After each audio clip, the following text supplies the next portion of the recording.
Welcome to Smart Education X Y Z. आज हम कक्षा 10 का विज्ञान का जो मॉडल पेपर है उसके बारे में डिस्कस करेंगे, साथ ही इसको पूरा हल करने का प्रयास करेंगे। तो आज का हमारा जो मॉडल पेपर है वो हमारा माध्यमिक परीक्षा कक्षा 10 का मॉडल पेपर है और इसका विषय क्या है, हमारा विज्ञान है।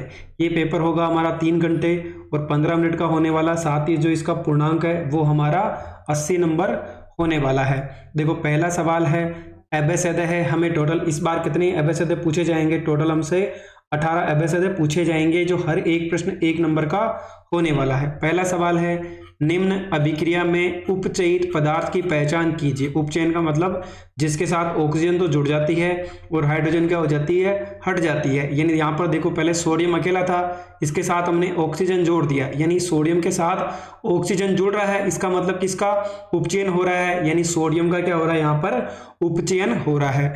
दूसरा है, सल्फाइड अयस्क से धातु का ऑक्साइड प्राप्त करने की किस विधि का आप उपयोग करेंगे। यानी सल्फाइड अयस्क है, उससे हमें ऑक्साइड प्राप्त करना है, तो हम हमेशा कौन सी विधि काम में लेते हैं?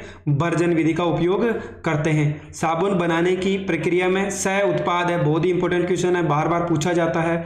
क्या हो जाएगा इसका आंसर? हमारा ग्लिसरॉल हो जाएगा। चौथा सवाल है, किस रासायनिक अभिक्रिया में होता है? किसी रासायनिक अभिक्रिया में क्या होता है? अवस्था में परिवर्तन भी होता है, रंग में परिवर्तन भी होता है, तापमान में भी परिवर्तन होता है। तो हमारा आंसर क्या हो जाएगा? ऑप्शन नंबर द, यानी उपयुक्त सभी, यानी अवस्था, तापमान और रंग, चारों में क्या होता है? परिवर्तन होता है। पांचवा सवाल है, दांत साफ करने के लिए प्रयुक्त टूथपेस्ट की प्रकृति किस प्रकार की होती है? तो ये हमारी क्षारीय प्रकृति होती है। क्यों होती है? क्योंकि हमारे जो दांत होते हैं वो किस प्रकार के होते हैं? अम्लीय प्रकार के होते हैं। तो हमें क्या चाहिए? उसको उदासीन करने के लिए हमें क्या करना पड़ेगा? क्षारीय माध्यम चाहिए होगा। तो हमेशा क्या होगा? अम्ल और क्षार दोनों मिलकर क्या कर देंगे? उसको उदासीन बना देंगे, यानी इसका आंसर क्या होगा? हमारा क्षारीय होगा। कठोर जल में उपस्थित होते हैं, तो कठोर जल में क्या पाए जाते हैं? ये हमारे मैग्नीशियम आयन होते हैं। क्या होते हैं? हमारे मैग्नीशियम आयन पाए जाते हैं, यानी जो ऑप्शन नंबर द है इसका बिल्कुल सही आंसर होगा। रुधिर के थक्का बनाने में सहायता करने वाली कोशिकाएं हैं, यानी रुधिर है, यानी हमें अगर चोट लग गई तो जो उसके ऊपर परत आ जाती है, जिससे अपना क्या होता है, जो ब्लड बहना बंद हो जाता है, तो उसमें किसकी आवश्यकता होती है? किस प्रकार की कोशिकाएं इसके लिए मददगार है? तो ये हमारी प्लेटलेट्स होती। क्या होती है? प्लेटलेट्स पाई जाती है। अगला है, तंत्रिका कोशिका से निकली छोटी छोटी धागे जैसी शाखाओं को क्या कहा जाता है? तो ये हमारी, उनको हम ध्रुमिका या डेंड्राइट कहा जाता है। अगला है, टेस्टोस्टेरोन और एस्ट्रोजन संबंधित है, यानी ये क्या है? ये हमें पता है किसमें पाए जाते हैं। ये मादा के अंदर पाए जाने वाले कितने हार्मोन होते हैं? 2 होते हैं। देखो, ये किसमें पाए जाएंगे? यौनारंभ, यानी हमारी जो उम्र होती है 17 से लगाकर या 13 से लगाकर 18 या 19 साल की उम्र होती है, जिसको हम यौनारंभ बोलते हैं। यानी शरीर में इसी अवस्था में बहुत सारे परिवर्तन आते हैं, नर और मादा दोनों के अंदर। तो ये दोनों क्या है? हार्मोन है। ये कब स्रावित होते हैं? जब अपनी उम्र क्या हो, यौनारंभ स्टार्ट होता है। एक अंड कोशिका का निषेचन नहीं हो तो ये लगभग कितने दिन तक जीवित रहती है? तो इसका आंसर हम आएगा 1 दिन, यानी कितने दिन तक जीवित रह सकती है? 1 दिन ही जीवित रह सकती है। अगला है, किसी जीव के एक विपर्यासीय लक्षण के दोनों जीन होने पर इसे कहा जाता है? तो इसको हम विषम युग्मक बोलते हैं। क्या हो जाएगा? विषम युग्मक जी इसका आंसर हो जाएगा। 12वां है, बड़े क्षेत्र में ओजोन की परत काफी पतली हो गई, इसे सामान्यतः क्या कहा जाता है? यानी जो ओजोन परत है सूर्य से आने वाली पराबैंगनी किरणों को क्या कर लेती है? अवशोषित कर लेती है और अपनी धरती पर नहीं आने देती है। तो उसको हम, जो छेद हो रहा है उसके अंदर आजकल, उसको हम क्या बोलते हैं? ओजोन छिद्र के नाम से जाना जाता है। बहुत ही इंपॉर्टेंट सवाल है। अगला है, प्रकाश के अपवर्तन की क्रिया में कौन सी भौतिक राशि अपरिवर्तित रहती है? तो ये आवर्ती कभी भी उसके अंदर चेंजेस नहीं होती, यानी उसमें कोई भी परिवर्तन नहीं होता है। वेग में भी परिवर्तन होता है और तरंग दैर्ध्य यानी लैम्डा के अंदर भी परिवर्तन होता है, लेकिन आवर्ती के अंदर कभी भी परिवर्तन नहीं होता है। इसका मात्रक क्या होता है? हमारा हर्ट्ज होता है। आकाश का नीला रंग होने का प्रमुख कारण क्या है? ये हमें बताना है। तो वो प्रकाश का क्या हो जाएगा? प्रकीर्णन हो जाएगा। क्या हो जाएगा? प्रकाश का परिकिरण, जिसकी वजह से हमें कितने रंग दिखाई देते हैं, 7 रंग भी दिखाई देते हैं, और साथ ही क्या हो जाएगा, नीला रंग होने का कारण है।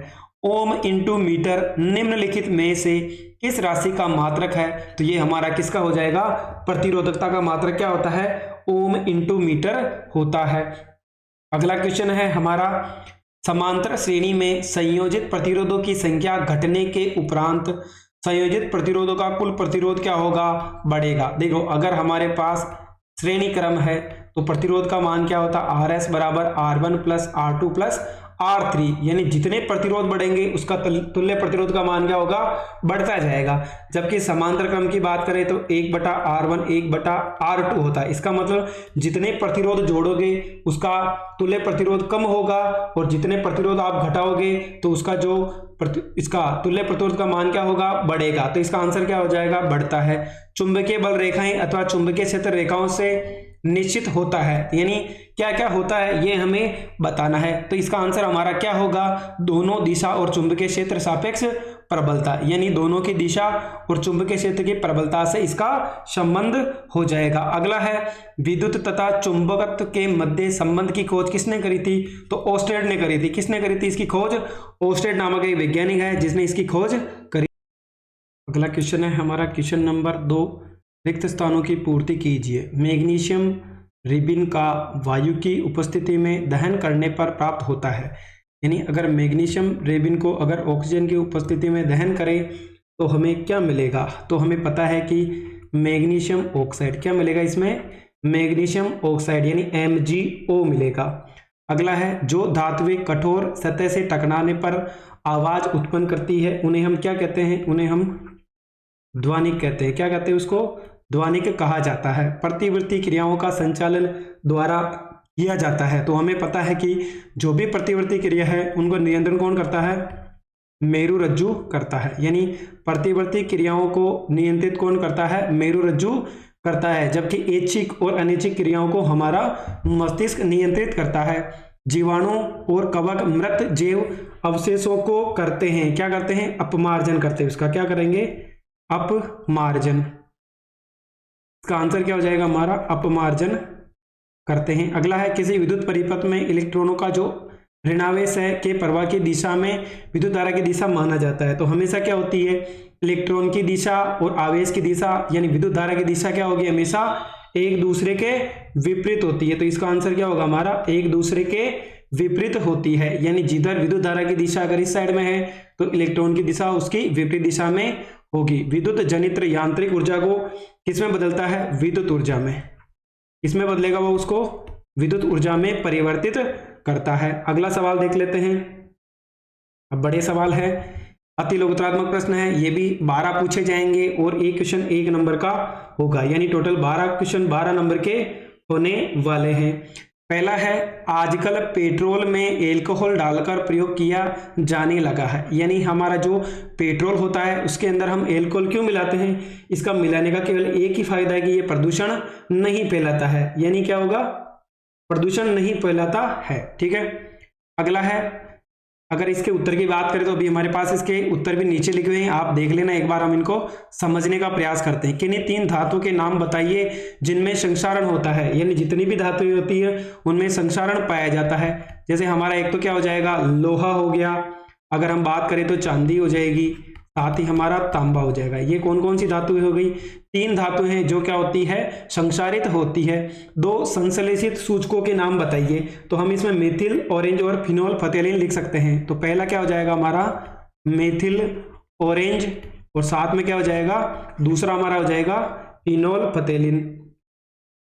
फिनोल फतेलिन, ये क्या हो जाएंगे, इसके 2 उदाहरण हो जाएंगे। अगला है, तांबे के शुद्धिकरण में प्रयुक्त विद्युत अपघट्य है, यानी तांबे को शुद्ध करने में किसका प्रयोग किया जाता है, ये हमें बताना है।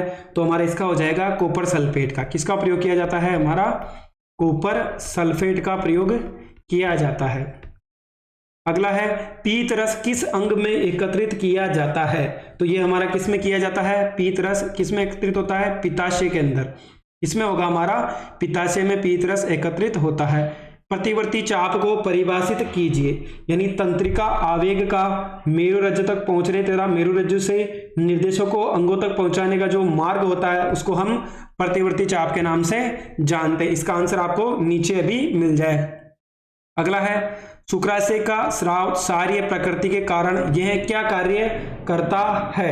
तो ये क्या करता है, अम्लता को समाप्त करने का काम करता है। क्या करेगा, ये अम्लता होती है उसको समाप्त करने का काम करेगा, क्योंकि यहाँ पर सारीय प्रकृति है तो उसको उदासीन किसके द्वारा बनाया जाएगा, अम्ल के द्वारा बनाया जाता है। एक संकर प्रसंकरण क्या है ये हमें बताना है। यानी शुक्राशय का स्राव सारीय प्रकृति के होने के कारण, देखो प्लीज, जब एक ही जोड़ी लक्षणों का चयन किया जाता है ये क्या कहलाता है, जब एक ही जोड़ी संकरण का क्या किया जाता है, लक्षणों का प्रयोग किया जाता है, तो इसको हम प्रसंकरण के नाम से जानते हैं। यानी जितने भी हमारे लक्षण हैं अगर एक ही जोड़ी के होंगे तो क्या कहलाएगा, वो प्रसंकरण कहलाता है। एक से अधिक लेंसों का प्रयोग किस किस में किया जाता है, यानी एक से अधिक लेंसों का प्रयोग किस में किया जाएगा, एक तो कैमरे में किया जाता है। क्या क्या हो जाएगा इसका एग्जाम्पल, एक तो हमारा कैमरा हो जाएगा, एक दूरदर्शी और एक सूक्ष्मदर्शी में किसका प्रयोग किया जाता है, एक से ज्यादा लेंस का प्रयोग किया जाता है।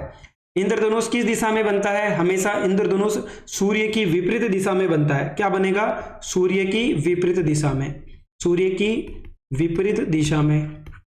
अगर मान लो हमारा पूर्व दिशा में सूर्य उदय हो रहा है तो हमारा पश्चिम दिशा में क्या बनेगा, इंद्रधनुष बनेगा।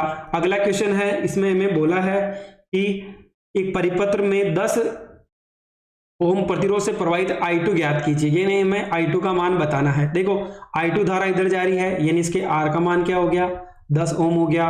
I2 हमें बताना है, ठीक है, इसको R2 माने, इसको I2 मान ले, ये पता करना है।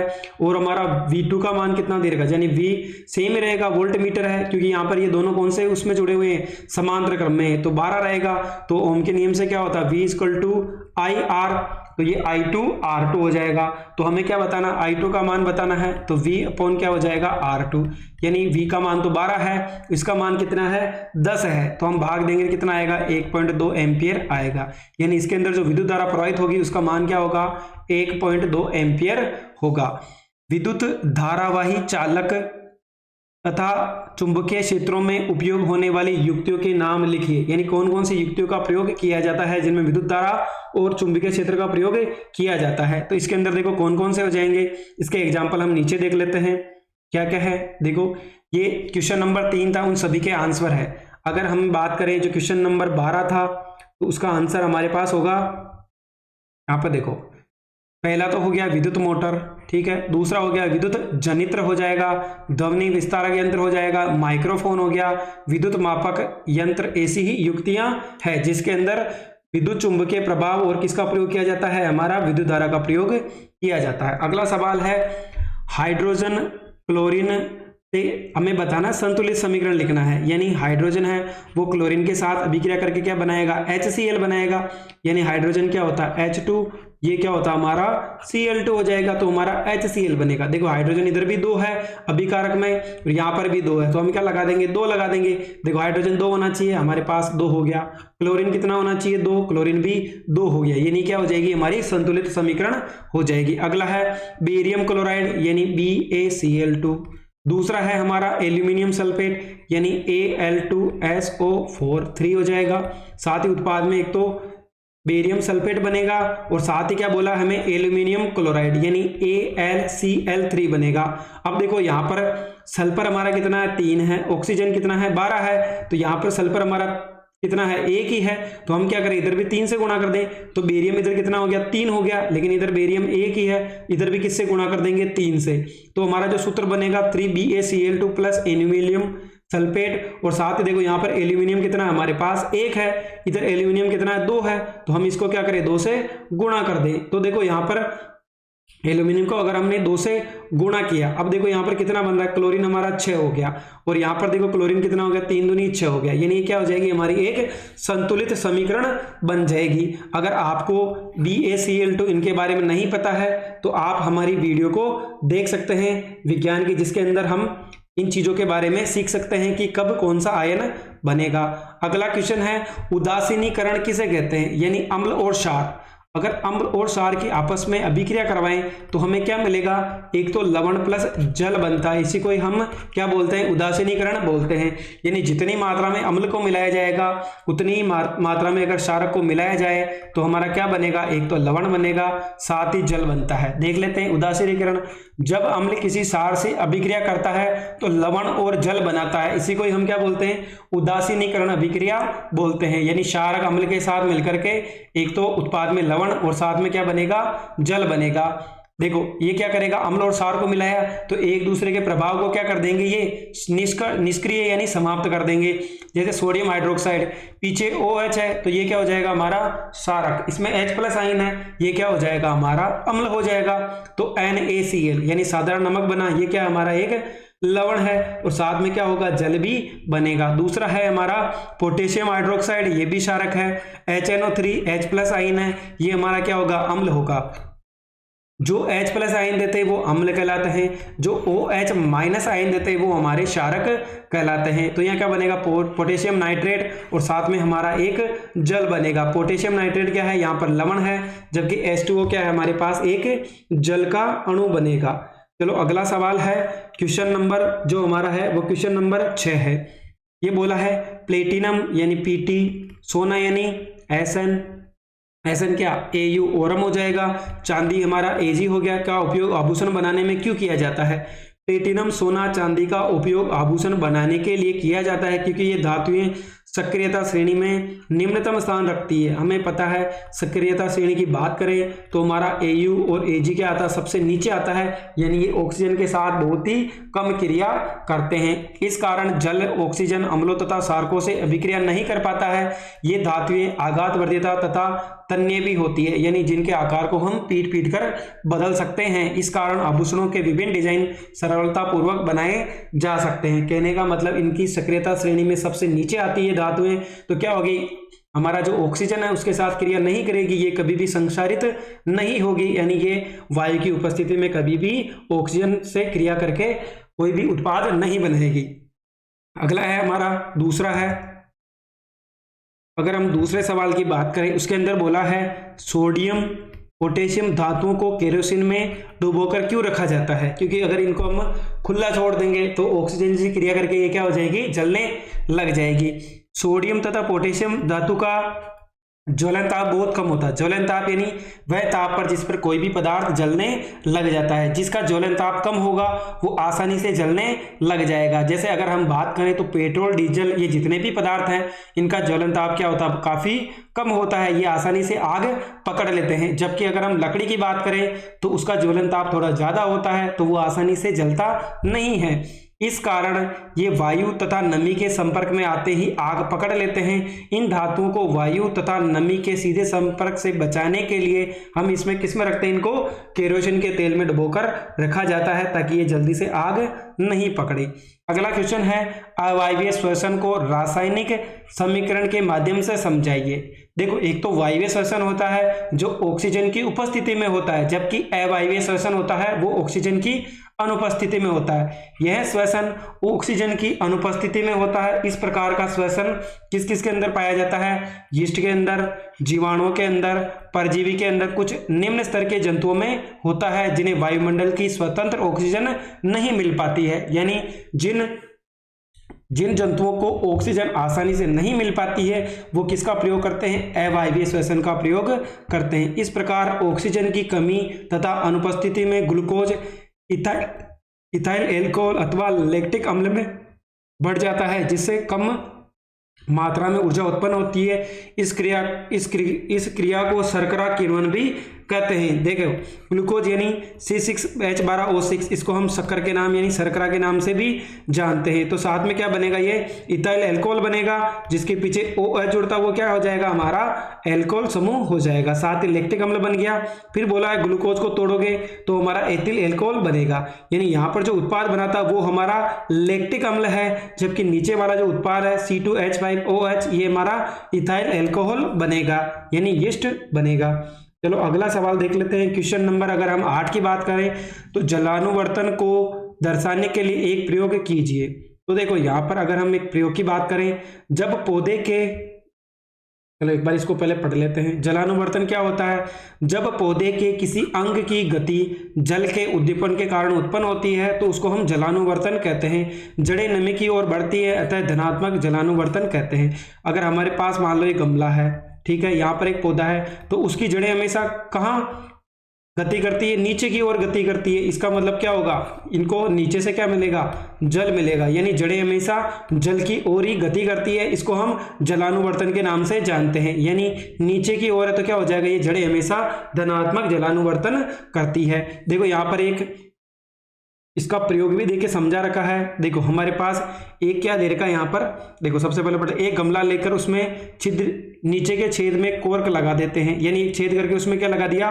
कोर्क लगा दिया, और गमले को पानी से भर देते हैं। अब इसे बुरादा भरे एक बर्तन में रखते हैं, यानी जिसमें बर्तन में क्या होगा हमारा, देखो ये तो कोर्क लगी हुई है, ये बर्तन है, इसको हमने एक दूसरा बर्तन लिया जिसके अंदर हमने बुरादा भर रखा है, उसके अंदर इसको, ये लकड़ी का बुरादा है, उसके अंदर डाल दिया तथा बुरादे में गमले से कुछ दूरी पर बीज बो देते हैं, यानी कुछ कुछ दूरी पर हम क्या करेंगे? बीज बो देते हैं। हम देखते हैं कि कोर्क द्वारा धीरे बुरादे पानी में चला जाता है, जिससे बीज अंकुरित होने लगता है, यानी जैसे ही ये पानी होगा धीरे धीरे रिसके क्या हो जाएगा? ये जो पौधे हमने दो लगा रखे हैं, यानी बीज बोए थे, उसके अंदर पानी चला जाएगा तो ये क्या हो जाएंगे? अंकुरित हो जाएंगे। अंकुरित होते बीज की जड़ें गुरुत्वाकर्षण के प्रभाव के विपरीत जल की तरफ गति करती है, यानी अतः ये जलानुवर्तन गति कहलाता है। यानी जैसे ही पौधे को पानी मिलेगा वो क्या करेगा? उसकी जड़ें उसकी ओर आकर्षित होती है। जैसे देखो पानी कहाँ पर मिल रहा है? इस तरफ से मिल रहा है, तो जड़ें देखो हमेशा पानी की ओर आकर्षित हो रही है, तो ये हमारा जलानुवर्तन कहलाता है। अगला है अमीबा है, जिसके अंदर हमें बताना है अमीबा में द्विखंडन विधि का सचित्र वर्णन कीजिए। ये एक अमीबा है जिसमें क्या होगा? इसके 1 से 2, यानी एक कोशिका होगी वो कितने भागों में टूट जाएगी? 2, यानी एक कोशिका 2 में टूट गई, 2 जीव बन जाएंगे। फिर ये कोशिका वापस 2 भागों में टूट गई तो वापस कितने जीव बन जाएंगे? 2 जीव बनते जाएंगे। यह अलैंगिक जनन की सबसे सामान्य व सरल विधि है जो अनुकूल परिस्थितियों में संपन्न होती। अलैंगिक जनन जिसमें या तो नर भाग लेता है या मादा, जिसमें एक ही जीव भाग लेता है वो क्या कहलाता है? हमारा अलैंगिक जनन कहलाता है। जिसमें नर और मादा दोनों भाग लेते हैं वो हमारा लैंगिक जनन कहलाता है। ये हमारी एक मात्र कोशिका यानी हमारी मादा कोशिका है जो क्या होगी? 1 से 2, जो इसका केंद्रक होगा वो कितने में टूट जाएगा? 2 भागों में टूट गया तो क्या हो जाएगा? हमारे 2 नए जीव क्या हो जाते हैं? उत्पन्न हो जाते हैं। यानी जब एक कोशिका 2 कोशिका में टूट जाती है तो 2 नए जीवों का उत्पन्न हो जाते हैं। इस विधि द्वारा अमीबा का शरीर कोशिका विभाजन द्वारा सामान्यतः 2 बराबर भागों में विभक्त होकर 2 संतति कोशिकाएं बनाता है, यानी 2 संतान उत्पन्न करता है। संतति अमीबा 24 घंटे बाद पुनः इस क्रिया को दोहरा सकते हैं। प्रत्येक पुत्री अमीबा का आयतन जनक आयतन से क्या होगा? आधा होगा, क्योंकि वो एक क्या होगा? उसका 2 भागों में टूट गई तो वो उसका आधा आधा भाग बराबर होगा। अगला है मेंडल के किसी एक विकल्पी जोड़ी के संक्रमण को आर्य के द्वारा बताइए। तो हम क्या करेंगे? एकल संक्रमण करते हैं। इसके अंदर क्या होगा? केवल हम जो मेंडल का जो प्रयोग था उसके अंदर उसने 7 जोड़ी विकल्पी लक्षण लिए थे, उनमें से केवल हम पहला लक्षण लेते हैं। एक पौधा तो लंबा वाला होगा, एक क्या हो जाएगा? हमारा पौधा, यानी टी किसको दर्शाता है? कैपिटल टी लंबे पौधे को। छोटा टी किसको दर्शाएगा? ये बोने पौधे को। यानी 2 टी हो गए, 2 स्मॉल टी हो गए। जैसे संक्रमण करेंगे तो क्या होगा? देखो ये जो बड़ा टी है और छोटा टी, देखो ये जो हमारा टी है ना, इससे क्या मिलेगा? एक बड़ा टी, ये इससे क्रिया करेगा तो एक छोटा टी, वापस बड़ा टी छोटे से करेगा। ऐसे इस प्रकार हमें जितने भी उत्पाद मिलेंगे वो सारे क्या होंगे? हमारे एक तो बड़ा टी होगा, एक स्मॉल टी होगा, यानी हमें 50 नहीं 100 के 100% क्या मिलेंगे? सारे लंबे पौधे करते हैं। जब हम F1PD में संक्रमण करते हैं तो सारे पौधे हमें लंबे प्राप्त होते हैं, यानी हमें एक बड़ा और एक छोटा टी। अगर देखो एक बड़ा टी भी आ गया तो ये क्या है? एक प्रभावी लक्षण है, जबकि छोटा टी है ये हमारा अप्रभावी लक्षण है। यानी अगर दोनों बड़े टी है तो भी क्या होगा? लंबा पौधा होगा। एक बड़ा एक छोटा है तो भी लंबा पौधा होगा, लेकिन दोनों अगर छोटे हैं टी है तब क्या होगा? वो हमारा बोना पौधा होगा। तो ये जो F1PD में हमें टी मिला, इसका वापिस संक्रमण इसी से करवाते हैं। तो बड़ा टी छोटा टी, इधर भी बड़ा टी छोटा टी, ये बड़ा टी इस बड़े टी से करेगा तो दोनों टी हो जाएंगे। ये बड़ा टी छोटे टी से करेगा तो एक बड़ा एक छोटा टी मिलेगा। ये छोटा टी इस बड़े टी से करेगा तो बड़ा और छोटा मिलेगा। ये छोटा टी छोटे टी से करेगा तो क्या मिलेगा, बोना मिलेगा। यानी दोनों टी बड़े लंबा मिलेगा, एक बड़ा एक छोटा है, अगर एक भी बड़ा है तो क्या हो जाएगा, लंबा। दूसरे में देखो एक बड़ा एक छोटा तो भी क्या होगा, लंबा, और केवल एक ही, यानी 3:1 होगा। जो लंबे पौधे तो 3 मिलेंगे और बोना पौधा कितना मिलेगा, हमें 1 ही मिलेगा। यानी जो इसका अनुपात होगा 75:25 होगा। चलो एक बार इसको समझ लेते हैं। मेंडल ने शुद्ध लंबे पौधे तथा शुद्ध बोने पौधों के मध्य संक्रमण करवाया तो प्रथम संतति पीढ़ी F1 में सभी मटर के पौधे लंबे प्राप्त हुए। इससे स्पष्ट होता है कि पौधों के लंबेपन का लक्षण T, बोनेपन का लक्षण T प्रभावी हो गया तथा बोनेपन का लक्षण छिपा रहा जब मेंडल ने F1 पीढ़ी के पौधों में स्वपरागण, यानी एक ही पौधे में होने वाला प्रागण क्या कहलाता है, स्वपरागण। यानी जब स्त्री केसर और पुन केसर एक ही पौधे में हो तो वह क्या कहलाता है, हमारा स्वपरागण कहलाता है। F2 पीढ़ी में दोनों लक्षण प्राप्त हुए, अर्थात लंबे पौधे में और बोने पौधे में 3:1 मिला। इससे निष्कर्ष लगता है कि लंबे होने का लक्षण क्या है, प्रभावी है, जबकि बोने पौधे का क्या है, अप्रभावी है। कैपिटल टी हमारा एक प्रभावी लक्षण है, जबकि बोना टी हमारा एक अप्रभावी लक्षण है। चलो इस वाले सवाल को देख लेते हैं। ये हमारा बहुत ही इंपॉर्टेंट सवाल है, एग्जाम के अंदर मैथ से रिलेटेड क्वेश्चंस भी पूछे जाते हैं। इन्होंने बोला एक अवतल दर्पण के सामने 10 मीटर वस्तु, यानी ये हमारा क्या है, एक दर्पण है, दर्पण, और इधर हमारा क्या हो जाएगा, बिंब, इधर क्या होता है, हमारा प्रतिबिंब होता है। तो बिंब और दर्पण के बीच की दूरी u और इधर की दूरी क्या कहलाती है, हमारी v कहलाती है। ठीक है, अगला सवाल हमें दे रखा है। देखो यहां पर हमें बोला है कि 10 मीटर की दूरी पर रखा है तो 3 गुना आवर्तित होता है, यानी जो हमारा m बराबर क्या हो जाएगा, 3 गुना हो जाएगा। तो हमें बताना है कि यहाँ पर प्रतिबिंब से दर्पण की दूरी क्या है, यानी हमें v का मान बताना है। u का मान कितना दे रखा है हमें, यहाँ पर u का मान तो 10 सेंटीमीटर दे रखा है, जबकि हमें v का मान बताना है। तो m बराबर क्या होता है, h/h, और बीच में किसका चिन्ह आता है, देखो h/h, और इधर आ जाएगा हमारा v/u माइनस का आएगा, यानी h/h0 माइनस का v/u। एच डैश की बात करें तो प्रतिबिंब की ऊंचाई, ये हमारी बिंब की ऊंचाई, ये हमारी क्या हो जाएगी, दर्पण और प्रतिबिंब की दूरी, और ये हमारी क्या हो जाएगी, बिंब और दर्पण के बीच की दूरी, यानी ये हमारा h0 कहलाता है, ये जो कि हमारा h डैश कहलाता है। देखो h डैश इस पूरे के मान हमें 3 दे रखा है, 3 रख लेते हैं। v का मान कितना हो जाएगा हमारा, v का मान हमें पता करना है। u का मान कितना दे रखा है हमें, यहाँ पर 10 दे रखा है, तो क्या हो जाएगा, देखो माइनस का 30 हो जाएगा, वज्र गुणा करोगे तो v का मान कितना आएगा हमारे पास, माइनस का 30, यानी 30 मीटर क्या होगा, दूर होगा। अगला सवाल है हमारा, प्रकाश की एक किरण पुंज से होकर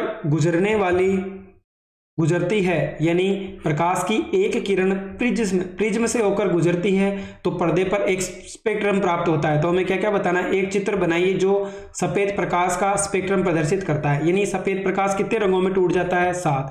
क्या हो जाएगा, विबग्योर। ट्रिक क्या हो जाएगी इसकी, विबग्योर हो जाएगी। Violet, indigo, blue, green, yellow, orange और रेड, यानी 7 रंग हो गए इसके। जब प्रकाश को हम क्या करेंगे, 2 प्रिज्म लेते हैं, देखो एक सीधा प्रिज्म है तो श्वेत प्रकाश होगा, वो कितने रंगों में टूट जाएगा, 7 रंगों में टूट जाएगा। अगर हम एक प्रिज्म को उल्टा रखें तो ये 7 कलर वापस किस में बदल जाता है, एक ही कलर में बदल जाता है। तो ये तो हमारा चित्र हो गया। दूसरा है, स्पेक्ट्रम के 7 रंगों का क्रम से नाम लिखिए। तो हमें नाम लिखना है तो क्या हो जाएगा, लाल, नारंगी, पीला, हरा, नीला, जामुनी, और क्या हो जाएगा हमारा, बैंगनी हो जाएगा। यानी हमें क्या करना है, ये पीछे से नाम लिखना है, ठीक है, पीछे से हम इनके नाम याद रख सकते हैं विबग्योर के द्वारा। स्पेक्ट्रम के किस रंग का विचलन सबसे अधिक और सबसे कम होता है, तो बैंगनी रंग का तो सबसे अधिक होता है और लाल का क्या होता है, सबसे कम होता है। तो यहाँ पर देखो सबसे अधिक विचलन तो बैंगनी रंग का होता है और सबसे कम किसका होगा, हमारे रेड यानी लाल रंग का होता है।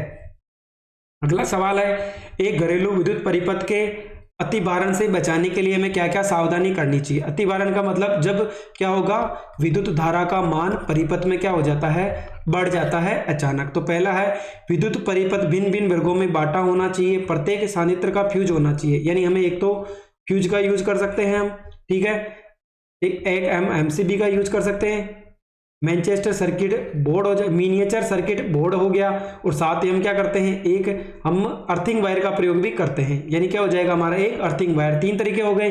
विद्युत धारा के लिए प्रयुक्त की जाने वाली तारें अच्छे प्रतिरोधक पदार्थ से ढकी हुई होनी चाहिए, यानी हमारा जो तार है उसके ऊपर जो हम लेपन किया जाता है वो अच्छे प्रतिरोधन वाला होना चाहिए। उच्च शक्ति प्राप्त करने वाले उपकरण जैसे फ्रिज, एयर कंडीशनर यानी हमारा एसी हो गया, वाटर हीटर हो गया, हीटर प्रेस आदि का एक साथ प्रयोग नहीं करना चाहिए, यानी जो ज़्यादा ऊर्जा खर्च होती है उनको एक साथ हमें कभी भी नहीं चलाना चाहिए, क्योंकि इनको ज़्यादा विद्युत की आवश्यकता होगी। तो उससे अगर परिपथ में विद्युत धारा का मान अचानक ज़्यादा बढ़ गया तो अतिभारण यानी शॉर्ट सर्किट हो सकता है। अगर इसको हिंदी में बात करें तो क्या बोलते हैं, इसको शॉर्ट सर्किट के नाम से भी जाना जाता है। एक ही सॉकेट से बहुत से विद्युत संयंत्रों का प्रयोग नहीं करना चाहिए, यानी जो हमारा एक ही बोर्ड है उसके अंदर हमें ज़्यादा जो हमारे वो होते हैं ना, क्या बोलते हैं उनको, युक्तियां हैं, उनका प्रयोग नहीं करना चाहिए, यानी एक ही बोर्ड के अंदर हमें ज़्यादा उपकरणों को नहीं चलाना चाहिए। इससे भी क्या हो सकता है, हमारा अतिभारण हो सकता है। चलो अगला देख लेते हैं। अगला सवाल है हमारा क्वेश्चन नंबर 14 है, जो हमारा क्या हो गया, दीर्घ उत्तरीय प्रश्न है, यानी हमें यहाँ पर अथवा में प्रश्न देखने को मिलेंगे। देखो कारण दीजिए, पीतल व तांबे के बर्तनों में दही खट्टे पदार्थ क्यों नहीं रखना चाहिए, क्योंकि वो अम्लीय प्रकृति के हो जाएंगे, तो इससे क्या हो जाएगा, वो खराब हो सकते हैं। अम्ल को तनुकृत करते समय यह क्यों अनुशासित करते हैं कि अम्ल को जल में मिलाना चाहिए, न कि जल को अम्ल में, यानी जिसके अंदर ज्यादा चीज है उसमें कम को मिलाना चाहिए, यानी हमें क्या करना है, अम्ल को जल में मिलाना चाहिए, ना कि हमें जल को अम्ल में मिलाना चाहिए। इससे क्या होगा, जो भी हमारा बर्तन होगा वो क्या हो सकता है, फट सकता है या फूट सकता है। चलो एक बार उधर ये देख लेते हैं, इसके आंसर क्या होंगे। दही एवं खट्टे पदार्थ अम्लीय प्रकृति के होते हैं। यदि पीतल तथा तांबे के बर्तनों में दही तथा खट्टे पदार्थ को रखे जाएंगे तो अम्ल की उपस्थिति के कारण ये पीतल तथा तांबे की धातु की सतह से क्रिया करके एक विषैला पदार्थ बनाएंगे जो हमारे शरीर के लिए हानिकारक होंगे। इसलिए पीतल तथा तांबे के बर्तनों में दही तथा खट्टे पदार्थ को नहीं रखना चाहिए, यानी हमें हमेशा ध्यान रखना है पीतल और तांबे के बर्तन में हमें कभी भी खट्टे पदार्थों को नहीं रखना चाहिए, क्योंकि इनकी प्रकृति क्या हो जाएगी, अम्लीय होगी। जैसे ही अम्ल से क्रिया करेंगे तो एक विषैला पदार्थ बनाते हैं। देखो, अम्ल को तनुकृत करते समय अम्ल को जल में मिलाना चाहिए, न कि जल को अम्ल में, क्योंकि जल में अम्ल तथा क्षारक के घुलने की प्रक्रिया अत्यंत ऊष्माक्षेपी होती है, यानी जल्दी से क्या होगी, ऊष्मा उत्सर्जित होगी। इसलिए जल में किसी सांद्र अम्ल को सावधानी पूर्वक मिलाना चाहिए। अम्ल में हमेशा धीरे धीरे जल को धीरे धीरे मिलाते रहना चाहिए। इसके विपरीत सांद्र अम्ल को जल मिलाने पर उत्पन्न ऊष्मा के कारण मिश्रण आस्पित होकर बाहर आ सकता है, जिसे पास में जो व्यक्ति होगा उसको बहुत ही ज्यादा हानि हो सकती है। स्थानीय ताप को भी बढ़ा देता है, जिसके कारण उपयोग किए जाने वाला कांच का पात्र भी क्या हो सकता है, टूट जाता होता है। इसलिए हमेशा क्या करेंगे, हम अम्ल को पानी में मिलाएंगे, ना कि पानी को अम्ल में मिलाया जाएगा। ठीक है, अगला जो हमारे दो सवाल और हैं, चलो एक बार क्वेश्चन पढ़ लेते हैं क्या कहते हैं हमारे अथवा के सवाल। देखो, इसके अंदर हमें दो सवाल दिए थे। पहला बोला है CO2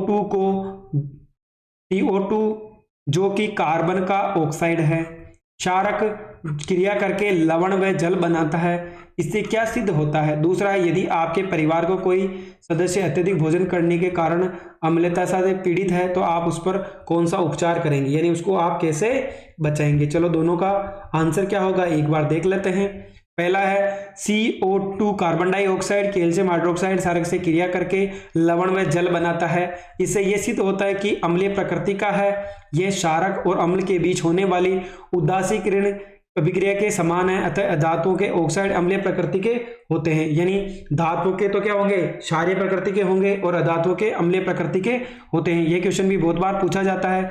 जब CO2 की क्रिया कैल्शियम हाइड्रोक्साइड के साथ करवाई जाती है तो CaCO3 साथ में क्या बनेगा, एक जल भी बनेगा। दूसरा है हमारा उदर हाइड्रोक्साइड, यानी हमारे पेट में कौन सा अम्ल पाया जाता है, हाइड्रोक्लोरिक अम्ल पाया जाता है। ये उदर को हानि पहुंचाए बिना भोजन को पाचन में क्या करता है, सहायता करता है। अपच की स्थिति में उदर अत्यधिक मात्रा में अम्ल उत्पन्न करता है, जिसके कारण उदर में दर्द अथवा जलन का अनुभव होता है, जिसे अम्लता कहते हैं। इस दर्द से मुक्त होने के लिए एंटासिड, यानी ये बहुत ही इंपॉर्टेंट सवाल है, यानी किसका प्रयोग किया जाता है, एंटासिड जैसे क्षारकों का प्रयोग किया जाता है जो अम्ल की मात्रा को उदासीन करता है, जिसे मैग्नीशियम हाइड्रोक्साइड, यानी इसको हम मिल्क ऑफ मैग्नीशिया भी बोलते हैं। हमेशा याद रखना है, मैग्नीशियम हाइड्रोक्साइड है, इसको हम क्या बोलते हैं, इसको हम मिल्क ऑफ मैग्नीशिया के नाम से भी जाना जाता है, ठीक है। और दुर्बल क्षारक का उपयोग करते हैं। अगला देख लेते हैं, अगला सवाल क्या है। अगला सवाल है हमारा, एक लिंगी एवं उभयलिंगी पुष्प किसे कहते हैं? प्रत्येक का एक एक उदाहरण दीजिए। वृषण देह गुहा के बाहर क्यों होते हैं, समझाइए। अथवा में सवाल है, बहुकोशिकीय जीवों को जनन के लिए अपेक्षाकृत जटिल विधि की आवश्यकता क्यों होती है? यौन संचारित रोग से बचने के कोई हमें दो उपयोग बताने हैं, यानी दो उपचार क्या क्या हो सकते हैं। अगर पहले की बात करें तो एक लिंगी पुष्प क्या होते हैं? जब पुष्प में पुंकेसर व स्त्री केसर में से कोई एक जनांगी उपस्थित होता है तो उसको हम एक लिंगी बोलते हैं। हमें पता है पुष्प के अंदर दो भाग पाए जाते हैं। जो हमारा क्या होता है, पुंकेसर होता है, वो हमारा नर जनन अंग है। कौन सा होगा? नर जनन अंग है। जबकि हमारा स्त्रीकेसर क्या है? मादा जनन अंग है। इनमें से अगर एक पौधे के अंदर एक ही चीज हो पुष्प के अंदर तो हम उसको क्या बोलेंगे? एक लिंगी कहेंगे। जैसे तरबूज और पपीता, इसके अंदर एक ही पाया जाता है। अगला है उभयलिंगी। जब पुष्प में पुंकेसर व स्त्रीकेसर दोनों हो तो वो क्या कहलाता है? हमारा उभयलिंगी कहलाता है। यानी जिस पुष्प के अंदर दोनों उपस्थित हो वो हमारा क्या हो जाएगा? उभयलिंगी हो जाएगा। उदाहरण की बात करें तो सरसों और गुड़हल, यानी इसके जो फूल होते हैं इसके अंदर स्त्रीकेसर भी पाया जाता है और पुंकेसर भी पाया जाता है। मानव में वृषण देहगुहा के बाहर पाए जाते हैं क्योंकि शुक्राणु उत्पादन के लिए आवश्यक ताप शरीर के ताप से कम होना चाहिए। यानी ये हमारा वृषण है वो बाहर क्यों होता है? क्योंकि जब हमारा नर होता है वो क्या करता है? शुक्राणु उत्पन्न करता है। जो क्या होगा, उसका तापमान क्या होना चाहिए? कम होना चाहिए। वृषण कोष में ताप शरीर के तापमान से 3 डिग्री कम होता है, जिसके कारण शुक्राणु का निर्माण सुगमता से हो सके। यानी बाहर होने से क्या हो जाएगा? जो शुक्राणु बनेंगे वो आसानी से बन सके। अगला सवाल था हमारे पास, इसका कारण है कि अधिकतर बहुकोशिकीय जीव विभिन्न कोशिकाओं का समूह मात्र ही नहीं बल्कि इनमें विशेष कार्य हेतु विशिष्ट कोशिकाएं संगठित होकर उत्तक का निर्माण करती। उत्तक संगठित होकर अंग बनाता है। देखो उत्तक से अंग, देख कोशिका से क्या बनता है? कोशिका मिलकर के उत्तक बनाती है। उत्तक से क्या बनता है? हमारा अंग बनता है। अंग से क्या बनता है? तंत्र। और तंत्र से क्या बनाता है? हमारा शरीर बनता है। शरीर में इनकी निश्चित होती है स्थिति।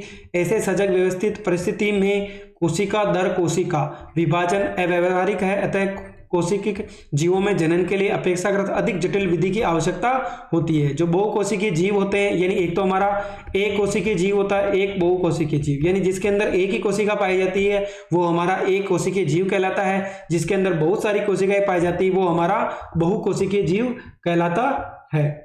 चलो अगला है यौन संचरित, यानी इसको बचने के क्या क्या उपाय हैं? मैथुन के समय हमेशा निरोध, यानी हमें किसका प्रयोग करना चाहिए? कंडोम का प्रयोग करना चाहिए। दूसरा है अनजान व्यक्ति अथवा बहुत से व्यक्तियों के साथ यौन संबंध नहीं बनाना चाहिए, यानी हमें अलग अलग लोगों के साथ यौन संबंध नहीं बनाना चाहिए। अगला सवाल है हमारा, पोषी स्तर क्या है?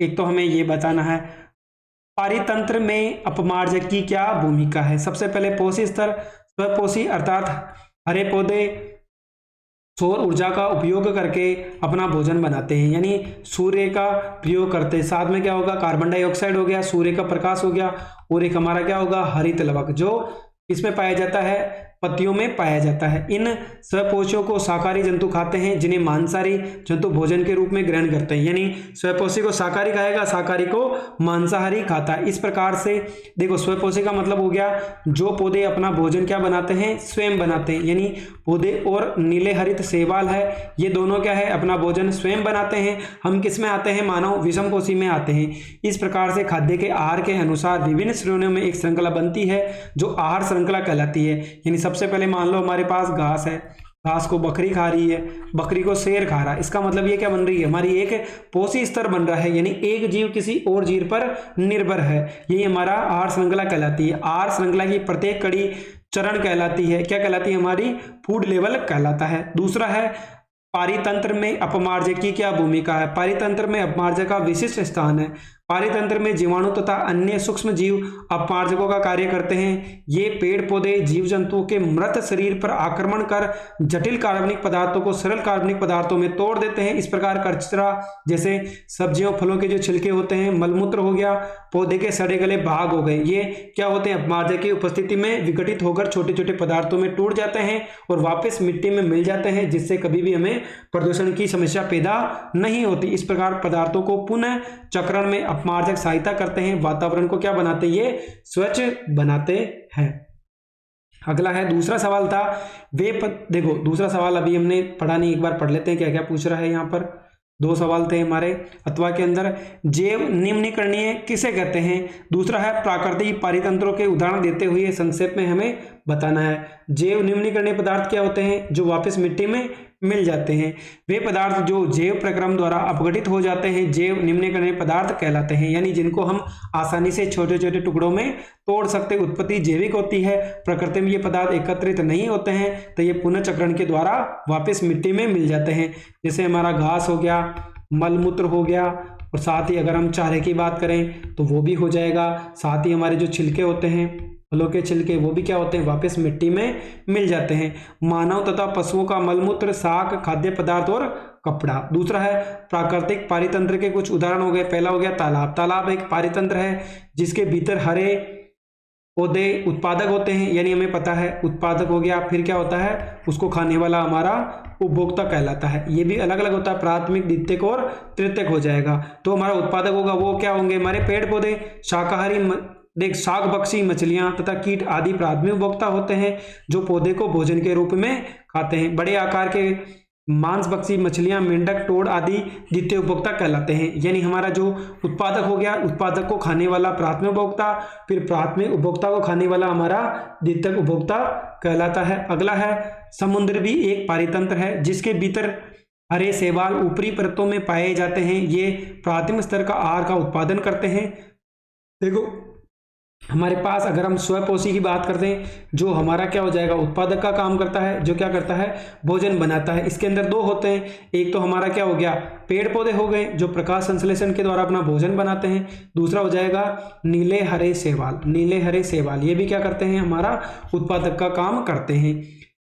देखो शाक बक्सी मछलियां, घोंगे, अन्य विविध प्राणी प्राथमिक उपभोक्ता होते हैं। बड़ी मछलियां द्वितीयक उपभोक्ता होती है। इस प्रकार ये आगे क्रम चलता रहता है।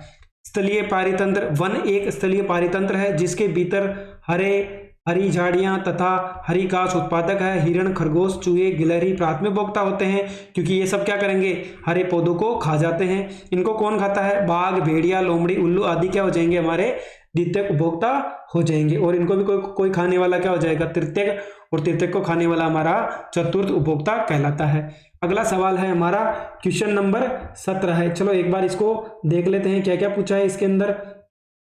देखो सबसे पहले बोला है किसी विद्युत हीटर की डोरी क्यों उत्पन्न नहीं होती है जबकि उसका तापमान अवयव उत्पन्न हो जाता है। साथ ही दूसरा है 1 घंटे में 50 वोल्ट मीटर विभवांतर में अगर इतना कूलाम आवेश प्रवाहित होने के लिए उत्पन्न ऊष्मा का मान बताना है। पहला है विद्युत हीटर की डोरी उत्पन्न क्यों नहीं होती है। विद्युत हीटर की कुंडली मिश्र धातु नाइक्रोन की बनी हुई होती है, यानी दो से अधिक धातु है, उपधातु का मिश्रण क्या कहलाता है, हमारा मिश्र धातु कहलाता है। जैसे नाइक्रोम है, 2 धातुओं का मिश्रण है। नाइक्रोम की प्रतिरोधकता बहुत कम होती है, इसका कारण जब विद्युत धारा प्रवाहित होती है तो इसके अवयव उत्पन्न हो जाते हैं जबकि विद्युत हीटर उत्पन्न नहीं होता है। तो ये क्या हो जाएगा, इसका आंसर हो जाएगा। अगला सवाल हमें बोला है कि 1 घंटे में 50 वोल्ट मीटर, यानी V का मान कितना दे रखा है, 50 वोल्ट मीटर दे रखा है। साथ ही हमें जो Q का मान दे रखा है वो कितना दे रखा है, 9600 कूलाम दे रखा है। तो हमें बताना है कि इसमें ऊष्मा का मान कितना होगा, तो हमें इसकी ऊष्मा कितनी होगी वो बताना है। देखो हमारा ऊष्मा का सूत्र क्या होता है, H बराबर VIT। V का मान पता है, I का मान पता है, T का मान नहीं पता है, तो Q बराबर क्या होता है, IT होता है। T का मान निकाल लो, Q अपॉन T। Q कितना है, 96,000 है। इसमें किसका भाग देना है, हमें T का भाग देना है। तो T देखो सॉरी यहाँ पर गलती हो गई, हमारा क्या हो जाएगा, I बराबर क्या हो जाएगा, हमारा T का मान निकालना, तो यहाँ क्या आएगा, I आएगा। I का मान कितना दे रखा हमें यहाँ पर वो भी पता नहीं है, तो हम क्या कर सकते हैं, I का मान निकालें। I बराबर Q बटा क्या हो जाएगा, हमारा T हो जाएगा। तो T का मान कितना हो जाएगा, यहाँ पर कुछ बोला है क्या हमें, चलो 1 घंटा ले लेते हैं, सेकंड में बदल देंगे। Q का मान कितना है, 96,000 है। T का मान कितना हो जाएगा, 1 घंटे में 60 मिनट और 60 सेकंड। अगर हम इनको काट लें तो कितना हो जाएगा, ये 160। फिर वापस हम क्या करें, इसको काटे तो ये कितना आएगा, हमारा 26.66 एम्पियर आएगा। ये क्या हो जाएगा, हमारा 66 एम्पियर हो जाएगा, क्योंकि यहाँ पर देखो 1 घंटे की बात करी है। अब हमें क्या करना है, इस वाले फॉर्मूले में इनका मान रखना है। तो हमारा H बराबर क्या होता है, IT होता है। V का मान कितना होता है, देखो VIT, V का मान हमें कितना दे रखा है, 50 वोल्ट दे रखा है। I का मान अभी हमने निकाला 26.66 और हमारा घंटा कितना हो जाएगा, 3600 हो जाएगा। तो इनको गुणा करो तो 4.8 और 10 की पावर 6 और इसका मात्रक क्या होता है, उष्मा का मात्रक जूल हो जाएगा। तो इसका आंसर क्या होगा, ये होगा। चलो एक बार इसका आंसर भी देख लेते हैं, क्या क्या दे रखा है। देखो पहले वाला तो हो गया, दूसरे में देखो 1 घंटा दे रखा है 60, यानी 60 × 60 सेकंड में बदल दिया। V का मान कितना हो जाएगा, 50 वोल्ट। Q यानी आवेश की बात करें तो 96,000 कुलाम हो जाएगा, क्योंकि आवेश का मात्रक क्या होता है, कुलाम होता है। C के द्वारा प्रदर्शित किया जाता है। I बराबर क्या होगा, Q/T। तो I का मान निकाल लिया। उसके बाद जो हमारा उष्मा का मात्रक होता है H बराबर VIT। V का मान 50 है, I का मान अभी हमने निकाला था, उस समय किस में होगा, सेकंड में होगा, तो 4.8 हो जाएगा। अगला सवाल है उसको भी हम देख लेते हैं। दूसरा सवाल क्या दे रखा है हमें, इसके अंदर जो दूसरा सवाल दे रखा था पहले वाले को, चलो हम एक बार हटा लेते हैं कि इस सवाल को हम आसानी से कर सकें। देखो इस वाले सवाल की अगर हम बात करें, पूरे को एक बार इरेज कर देते हैं। देखो दूसरा जो सवाल है वो हमें कह रहा है कि एक बल्ब में 220 वोल्ट है, यानी V का मान कितना दे रखा है हमें, 220 वोल्ट दे रखा है। बल्ब है, एम्पियर की धारा प्रवाहित हो रही है, यानी I बराबर क्या हो जाएगा, 0.50 एम्पियर हो जाएगा। तो हमें बताना है कि इसकी जो शक्ति है वो क्या होगी। तो शक्ति क्या होती है, P = क्या होता है, V × I होता है। P का मान कितना है, 220, एम्पियर कितना है, 50, 0.50 है। अगर हम दोनों को गुणा करें तो कितना आएगा, 110 क्या आएगा हमारा, वोट आ जाएगा। शक्ति का मात्रक क्या होता है, वोट होता है। अगर दूसरे सवाल की बात करें तो दूसरा सवाल बोल रहा है 400 वोट, यानी हमें क्या दे रखा, 400 वोट।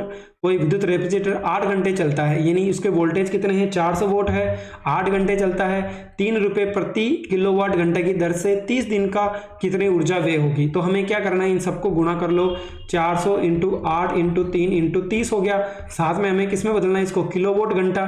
तो हम किसका भाग दे देंगे इसमें, 1000 का भाग दे देंगे। तो 1 0 से 1 0, 1 0 से 1 0 और 1 0 से 1 0, तो क्या आ जाएगा, 4 × 8 × 3 × 3 हो जाएगा। ये कितना हो गया, 32, 32 × 9, 9 दूनी 18, 27 और 1 28। तो हमारा जो यूनिट बनेगा वो कितना बनेगा, 288 रुपये बनेगा। यही हमें क्या करना था, इसका आंसर बताना था। ये भी हाफ ईयरली में पूछा गया था ये वाला सवाल।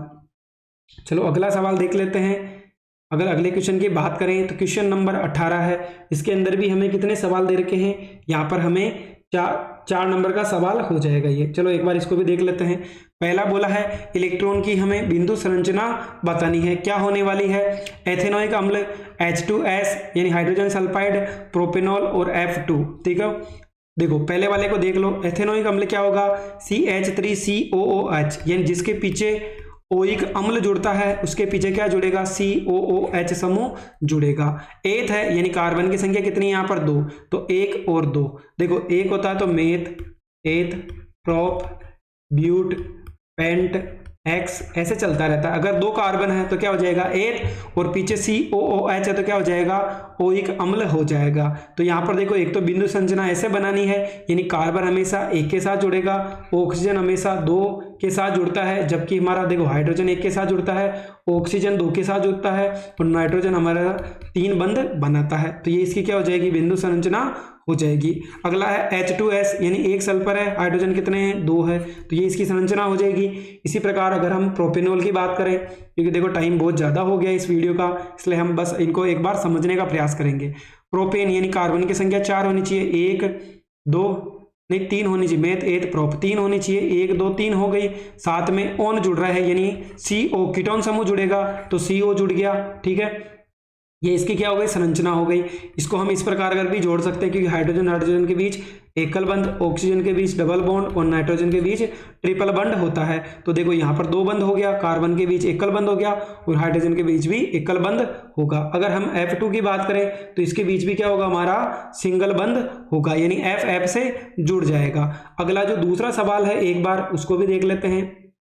देखो जो दूसरा सवाल था, बेंजीन की संरचना बनानी है चित्र सहित, त्रिबंधों की संख्या बताइए। यानी क्या बनेगा, जब 6 कार्बन को एक साथ जोड़ दो, एक एक जगह क्या होगा डबल बॉन्ड, एक के बीच क्या होगा हमारा सिंगल बंध होगा, तो ये क्या हो जाएगा हमारा बेंजीन का सूत्र हो जाएगा। सब किससे जुड़ जाएंगे, अगर इसकी बात करें तो C6H6 बहुत ही इंपॉर्टेंट सवाल है।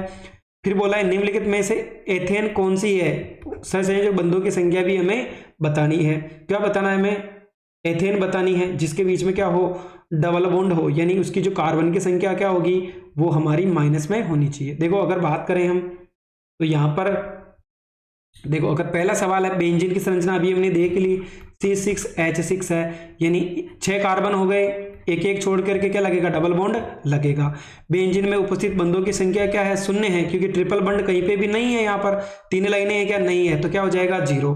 फिर देखो अगर हम बात करें CnH2n प्लस, तो CnH2n माइनस 2 CnH2n, अब देखो ये क्या हो जाएगा हमारा एथीन और एथाइन का सूत्र हो जाएगा। तो एथीन की बात करें तो क्या होगा, कार्बन की संख्या क्या होती है उसके डबल से 2 ज्यादा होनी चाहिए, यानी ये पहला सूत्र हो जाएगा, जिसके अंदर देखो यहाँ पे कार्बन कितने 2 है, यानी C2 2 इंटू 2 प्लस 2, तो 2 इंटू कितना हो जाएगा हमारा 6 हो जाएगा, यानी C2H6 क्या हो जाएगा हमारा एथीन हो जाएगा। एथीन में डबल बॉन्ड होगा और एथीन में क्या होगा ट्रिपल बॉन्ड होगा, ये क्या हो गया एथेन, एथीन और एथाइन हो जाएंगे। देखो अगला है एथीन में सहसंयोजक बंधों की संख्या कितनी है 7। देखो C2H6 है तो कार्बन कितने हो गए 2, सबके साथ क्या जोड़ दोगे यहाँ पर हाइड्रोजन जोड़ देंगे।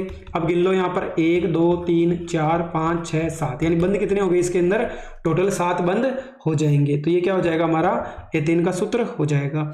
अगला सवाल है हृदय का नामांकित चित्र बनाना है, प्रकुंचन तथा अनुशीतलन में अंतर बताना है, मानव में उत्सर्जन किसे कहते हैं। अगला है श्वसन को परिभाषित कीजिए, नासा मार्ग तथा वायुमार्ग के कार्य बताइए, दीर्घ रोम क्या होती है इसका महत्व बताइए, रुधिर तथा लेशिका में 2 अंतर बताने हैं। तो ये हमारा क्या हो जाएगा अगला सवाल है इसका, जिसको हम हल करने का प्रयास करते हैं। चलो देखो पहले वाले में तो हमें क्या करना था, केवल चित्र बना था हृदय का, तो हमें देखो यहाँ पर क्या होता है 2 नीले और 2 क्या हो जाएगा हमारा आलिंद होता है, यानी दायां और बायां आलिंद, दायां और बायां नीले होता है, और एक क्या हो जाएगी हमारी महाधमनी हो जाएगी। ठीक है, ये कितने भागों में बांटा जाता है, ये 4 भागों में बटा रहता है। अगला हम देख लेते हैं इसका जो आंसर क्या है, प्रकुंचन और अनुशीतलन क्या होता है, हृदय के सिकुड़ने को, यानी जब हमारा हृदय है वो क्या हो जाता है सिकुड़ जाता है, उसको हम क्या कहते हैं प्रकुंचन कहते हैं। हृदय के फैलने को अनुशीतलन के नाम से जाना जाता है, यानी सिकुड़ना प्रकुंचन और उसका फैलना क्या कहलाता है अनुशीतलन कहलाता है। प्रकुंचन के फलस्वरूप हृदय रुधिर को विभिन्न भागों तक पहुंचाने का काम करता है। प्रकुंचन क्या कहलाता है, ये हमारा सिकुड़ जाएगा, जिससे क्या होगा जितना भी हमारा ब्लड होगा वो सभी अंगों तक पहुंचाया जाता है। अनुशीतलन के फलस्वरूप देह के विभिन्न भागों को लाया गया रुधिर हृदय में आ जाता है, यानी अगर हृदय में लाना है तो अनुशीतलन करेंगे, और अगर हृदय से हमें ब्लड को सभी अंगों तक पहुंचाना है तो हम प्रकुंचन का प्रयोग करेंगे। अगला है उपापचय क्रियाओं के फलस्वरूप निर्मित नाइट्रोजन युक्त अपशिष्ट उत्पादों तो अतिरिक्त लक्षणों को बाहर निकालना क्या कहलाता है उत्सर्जन, यानी नाइट्रोजन युक्त जितने भी पदार्थ हैं उनको शरीर से बाहर निकालना, यानी मलमूत्र को बाहर निकालना क्या कहलाता है हमारा उत्सर्जन कहलाता।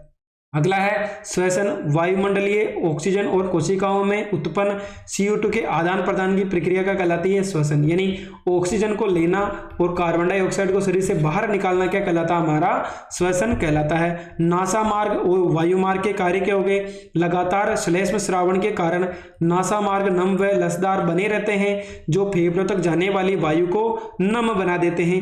वायु के साथ आए हानिकारक वायरस, जीवाणु, धूल आदि के कण श्लेष्मा के साथ चिपक जाते हैं, इस कारण फिल्ट्रेशन करना पड़ता है, यानी अगर कोई भी जो हमारी गंदगी होगी अगर वो नाक के अंदर चली जाती है तो हमारे जो छोटे छोटे से बाल होते हैं वो क्या करते हैं उसको फिल्टर करने का काम करते हैं। क्षुद्रांत्र के अतिरिक्त आस्तीर पर अनेक अंगुली जैसे प्रवर्त होते हैं जिन्हें दीर्घ रोम कहते हैं, यानी जो हमारा शुद्धांत होता है उसके अंदर क्या होते हैं छोटे छोटे से प्रवर्त होते हैं जिनको हम दीर्घ रोम कहते हैं। ये अवशोषण का सतही क्षेत्रफल बढ़ा देते हैं।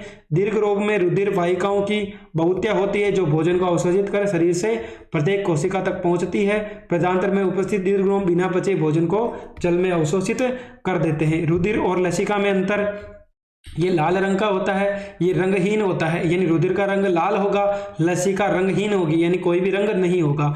ये लाल रक्त कणिकाएं पाई जाती है, यानी रुधिर के अंदर कौन सी पाई जाती है? हीमोग्लोबिन, जिसके कारण रुधिर का रंग क्या होता है? लाल होता है, यानी आरबीसी पाई जाती है।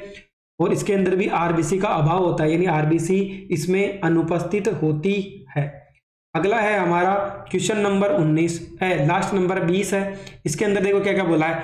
एक गोलीय दर्पण की वक्रता त्रिज्या यानी आर का मान हमें 20 दे रखा है, तो फोकस दूरी हमें बतानी है। तो आर बराबर क्या होता है? 2f, एफ बराबर क्या होगा? आर बटा 2, यानी 20 का आधा कर दो, कितना आ जाएगा हमारा? 10 आ जाएगा।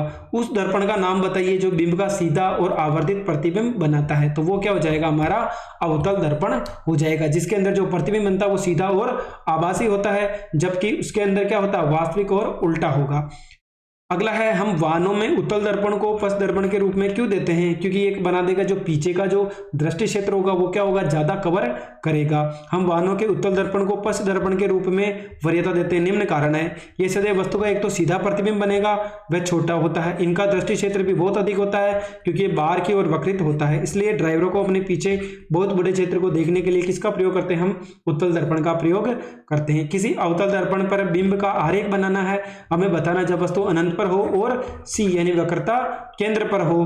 दर्पण सूत्र क्या होता है और आवर्धन से आप क्या समझते हैं, इनके बारे में भी हमें डिटेल में बताना है। तो देखो, जब वस्तु कहां पर हो? अनंत पर हो। ये वस्तु कहां पर है? अनंत पर। देखो, जो पहला नियम था परावर्तन का, जब क्या होती? कोई किरण मुख्य अक्ष के समांतर हो तो मुख्य फोकस से गुजरती है। और दूसरा था हमारा कि अगर कोई प्रकाश की किरण वक्रता केंद्र से गुजरती है तो वापस उधर ही क्या आ जाती है? वापस आ जाती है। जो प्रतिबिंब बनेगा वो कहाँ बनेगा? हमारा एफ के ऊपर ही बनेगा। एक अनंत पर स्थित हो गई। दूसरा है, जब वस्तु कहां पर हो? वक्रता केंद्र सी पर हो। वक्रता केंद्र सी पर हो तो प्रतिबिंब कहां बनेगा? सी और एफ के बीच में बनेगा। देखो, यहां पर भी हमारा पहला रूल कहता है अगर कोई प्रकाश की किरण मुख्य अक्ष के समानांतर हो तो परावर्तन के बाद वो कहां से गुजरेगी? एफ से होकर गुजरती है। ठीक है, चलो, ये हमारा सी और एफ के बीच इसका क्या बनेगा? प्रतिबिंब बनेगा। अगला सवाल है, दर्पण सूत्र क्या होता है? देखो, अगर दर्पण की बात करें तो प्लस में होगा, और अगर हम किसकी बात करें, अगर हम लेंस की बात करें तो बीच में किसका चिन्ह आ जाएगा? माइनस का। गोलीय दर्पण में ध्रुव से वस्तु की दूरी बिंब दूरी यू कहलाती है। यानी अगर ये हमारा दर्पण है तो यहां से यहां तक तो हमारा क्या हो गया? बिंब हो गया, जिसको H0 और इसको H' से लिखते हैं, और यहां पर ये U हो जाए। इन दोनों के बीच की दूरी U कहलाती है, ये हमारी क्या कहलाती है? V कहलाती है।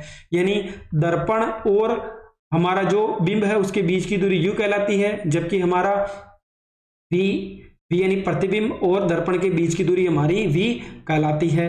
ध्रुव से मुख्य फोकस पर F कहलाती है, मुख्य फोकस हो जाएगा। तीनों राशियों के साथ एक संबंध की बात करें तो 1/V 1/U बराबर 1/F हो जाएगा। अगर लेंस की बात करें तो बीच में किसका चिन्ह आ जाएगा? माइनस का चिन्ह। आवर्तन क्या होता है? देखो, आवर्तन की बात करो तो H'/H0 माइनस का V/UB होता है, यानी तीनों एक दूसरे के बराबर है। अगर हमें किसी दो राशियों के मान पता है तो हम बाकी का मान भी निकाल सकते हैं। गोलीय दर्पण द्वारा उत्पन्न आवर्धन वह अपेक्षित विस्तार है जिसे ज्ञात की कोई प्रतिबिंब बिंब की अपेक्षा कितना गुना आवर्धित है, यानी उसका m का मान कितना क्या है? आवर्धित है। प्रतिबिंब की ऊंचाई बिंब की ऊंचाई के अनुपात में व्यक्त कर सकते हैं, यानी ये हमारा प्रतिबिंब की ऊंचाई, ये हमारी क्या हो जाएगी? बिंब की ऊंचाई हो जाएगी। H हमारी बिंब की ऊंचाई है, जबकि H' प्रतिबिंब की ऊंचाई है। गोलीय दर्पण के द्वारा आवर्धन क्या हो जाएगा? हमारा m कहलाता है, साथ में हमारा -V/UB होता है। तो ये हमारा कक्षा 10 का विज्ञान का मॉडल पेपर जो 2 था उसको हमने डिस्कस किया। इसके अंदर बहुत ही इंपॉर्टेंट क्वेश्चंस है, एक बार आप वीडियो को जरूर देखें, स्किप ना करें। अगर आपको इस वीडियो की PDF चाहिए तो आप हमारा टेलीग्राम और व्हाट्सअप चैनल ज्वाइन कर सकते हैं, उसका लिंक हमने डिस्क्रिप्शन बॉक्स में दे रखा है। इसी प्रकार ये हमारा दूसरा मॉडल पेपर था। हम साइंस, मैथ, इंग्लिश और जो सामाजिक विज्ञान है इनके जितने भी मॉडल पेपर हैं संजीव डेस्वर के 9 सभी को हल करने का प्रयास करेंगे। आपको डेली एक मॉडल पेपर का वीडियो अवश्य मिलेगा। Thank you so much. अगर आपको हमारी मेहनत पसंद आई हो तो चैनल को लाइक करें, सब्सक्राइब करें और अपने दोस्तों के साथ भी शेयर करें, ताकि आगे आने वाले बोर्ड एग्जाम में आप 90+ का स्कोर कर सके। अगर आपको हमारी मैथ के और इंग्लिश के वीडियो देखने हो, ग्रामर के, तो आप हमारा चैनल को विजिट कर सकते हैं। प्लेलिस्ट के द्वारा आप जो भी चाहे वीडियो वो देख सकते हैं। Thank you so much.